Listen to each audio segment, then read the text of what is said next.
Əməliyyat insaf, biz nurgun misallarını aldık, kiçik öydün tatip buludu. Hatta balılar olan, iki balısının oturduğu münasebeti mi, iki balısının oturduğu münasebeti mi, insaf, adalet, hakikat perverlik oldu. Her kişi hatalaştı.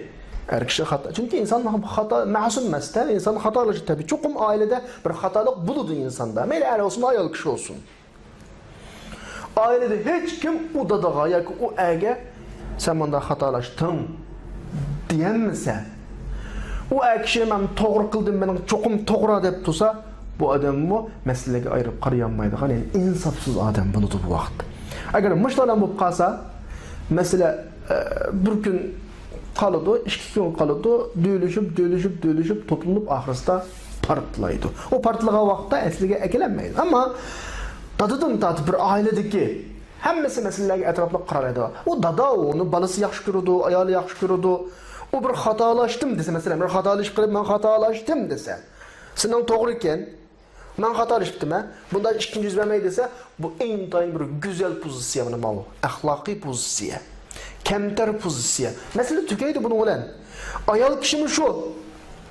Ayalı kişi mi hatalaşsa, bunun aldığı ben hatalaştım digüçe. Ve boynu katlıklık kılıp ki mesele tügemeydi. Partlaydı ahırızda.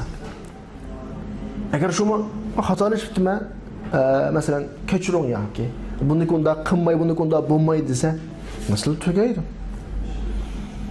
Yani er olsun, ayal olsun, dadulen bal olsun üzünün ötküzgen hatalıkını başkalarının körüstüp bir işini kabul kılarış gerek. Ve özü üstüge alış gerek. Bunu biz aile meselesi misal qavatımız, xalqaralıq dövlət meselesi öktüçlər deyip qoyuldu. Qandaq bir aile, yoki bir cemiyet, yoki bir dövlətdə qarşı fikrini qabul qılanmasa, qarşı fikir bir işini qabul qılanmasa, o kişi, o cemiyet, o dövlət ahlaki devlet, insaflık cemiyet, insaflık edem olmaydı o.